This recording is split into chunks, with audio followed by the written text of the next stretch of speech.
morning, and thank you for coming to the press conference. My name is Ron Latz. I'm a state senator from St. Louis Park, and I'm chair of the Senate Judiciary Committee. I'm very proud of our state's criminal justice system, and Minnesotans should feel that same sense of pride.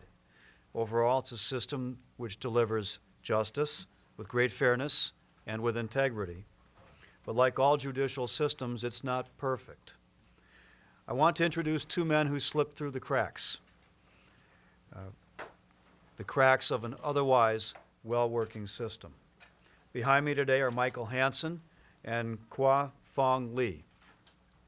These two men served time in Minnesota for crimes they did not commit.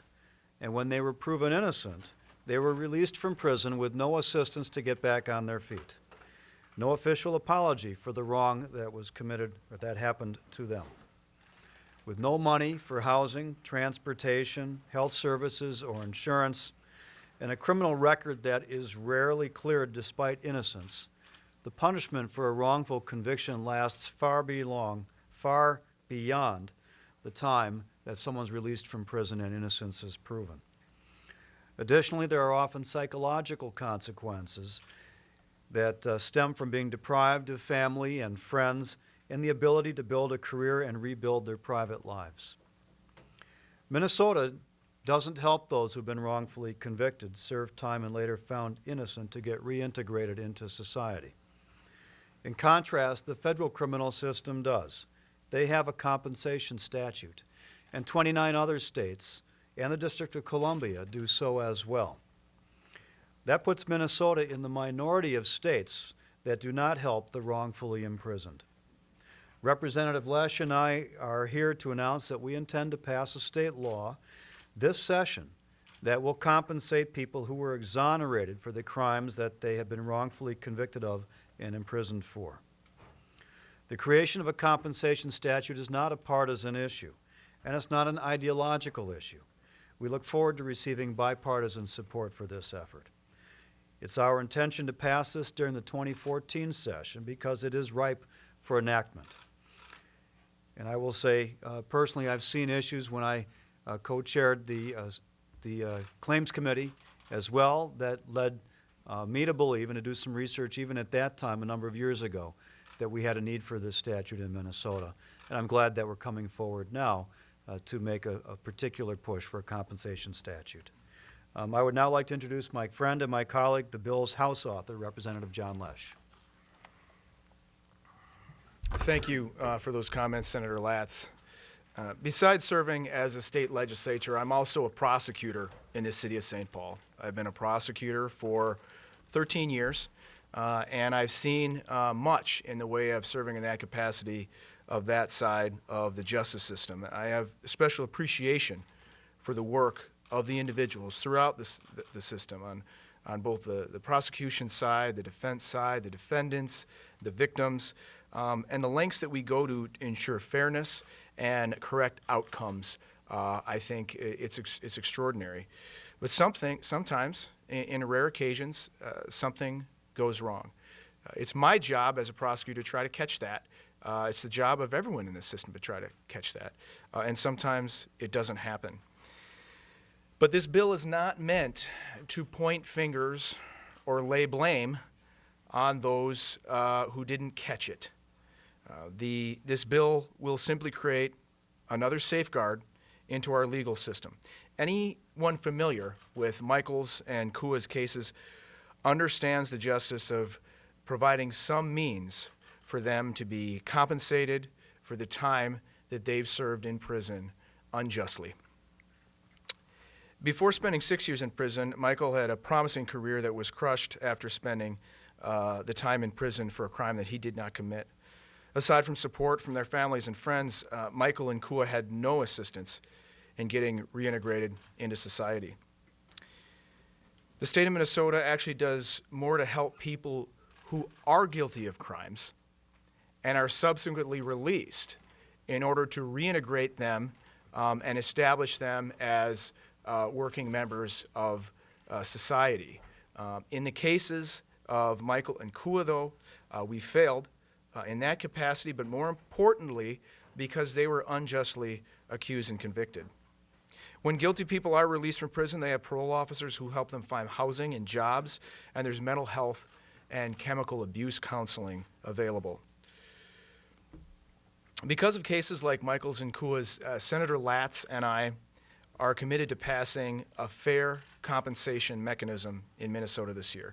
If states like Texas and Mississippi are able to do it, these are states whose judicial systems aren't known for being overly fastidious in looking at cases. If they can do it, clearly Minnesota can do it as well. Before I introduce John Holman, who is chair of the Innocence Project for Minnesota, I'd like to note that it's an often quoted phrase in American jurisprudence that it is better that 10 guilty go free than that we convict one innocent person. That extraordinary ratio is testament to the fact that justice is our top priority in the United States of America and in Minnesota. This measure is a basic recognition of the injustice served upon Michael and Kua. So thank you, and I'd like to introduce John Holman.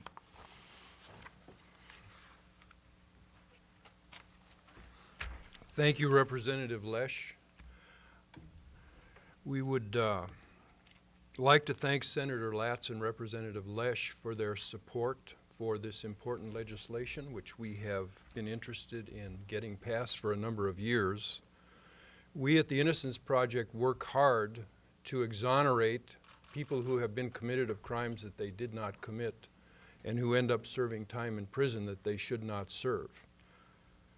As a former federal prosecutor, I have understood the importance of the federal compensation statute, which is important to the very concept of due process and fairness. If someone serves time for something they didn't do, that's just about the worst thing that could happen to a person in our society.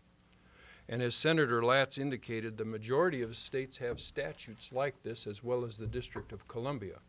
So Minnesota is a little bit behind the curve here, and that's another reason why we very much appreciate the support of these two legislators. It's time that Minnesota passed a fair compensation statute for men like Kua Fong Lee and Michael Hansen. To be clear, this law, if passed, will only apply to a person who has served time in prison who has been declared innocent.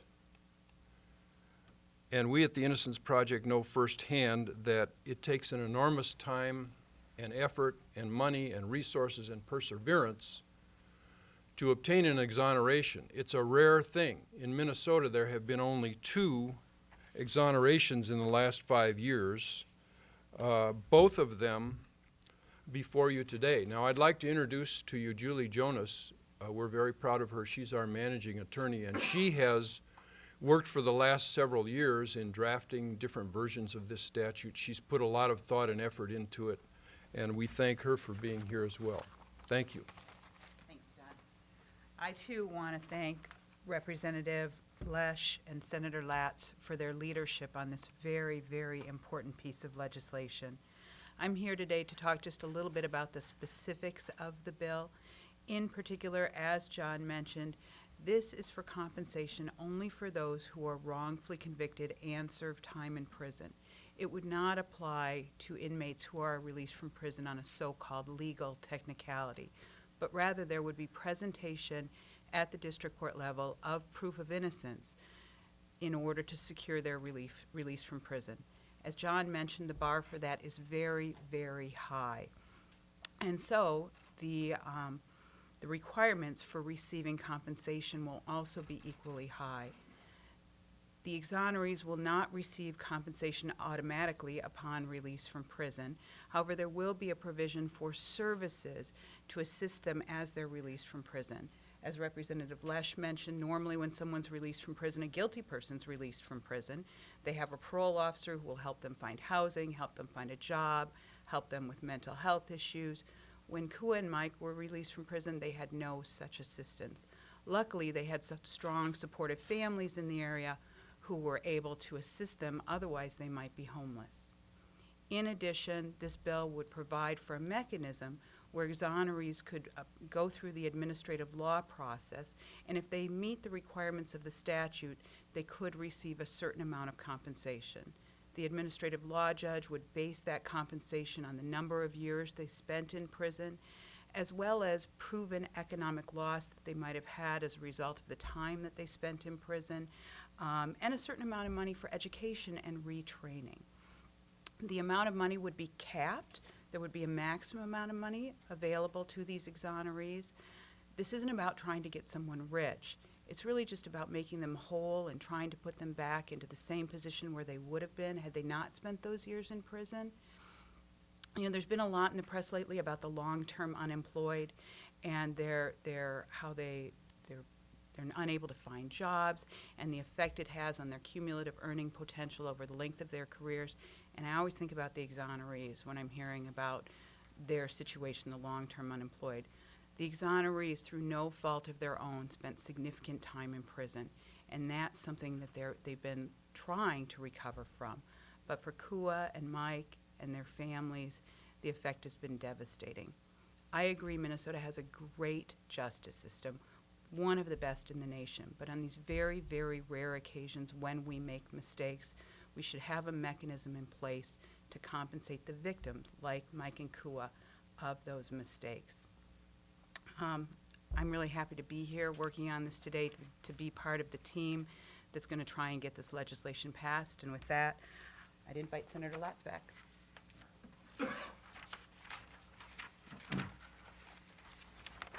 So we are fortunate to have one of the fairest justice systems in the country, and I would say in the world, but mistakes still can happen. In the last 5 years, only 2 people have been exonerated in Minnesota as a result of the legal proceedings that reviewed their convictions. In extremely rare cases, this can happen, and it will happen in the future. We are a system of human beings, and human beings do make mistakes. And while we can't predict the circumstances in which it will happen, we do have the ability to respond after the fact, and that's what this bill is about. We do intend to pass this bill to ensure that the state of Minnesota is prepared to help these people when the truth finally does come out. Now, we're open for questions. I do want to note that both Michael and Kua are uncomfortable answering questions from the podium in front of everyone, so they've indicated they're willing to stick around and talk informally with any of you who have questions. But if you have a question for them specifically, we ask that you wait until after we formally adjourn the podium time. All right, so, Senator, any questions? You mentioned that there was a cap on the maximum amount somebody could receive. What is that dollar amount that somebody could get? What is that maximum dollar amount? $700,000. Okay, and again, $700,000, and that's a calculation that goes into the number of years, number of times served, their proven economic loss. Can you just explain how is that calculation made? Yeah, so that'll be done through the administrative law judge. Like the federal statute and many of the other recent state statutes that have been passed, we start with a base amount of $50,000 per year of incarceration. Then the administrative law judge can also look at other economic damages that the exoneree might have suffered. For instance, if you had an exoneree who was a very high earner at the time that they were incarcerated, right? There might be some economic damages there, both for himself and his family, the loss of his family. Maybe the cost of the attorney to defend the initial trial could be recovered. Again, this would all be at the discretion of the administrative law judge. Thank you.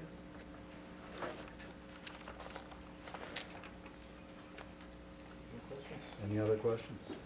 Thank you for We've coming. answered everything, huh?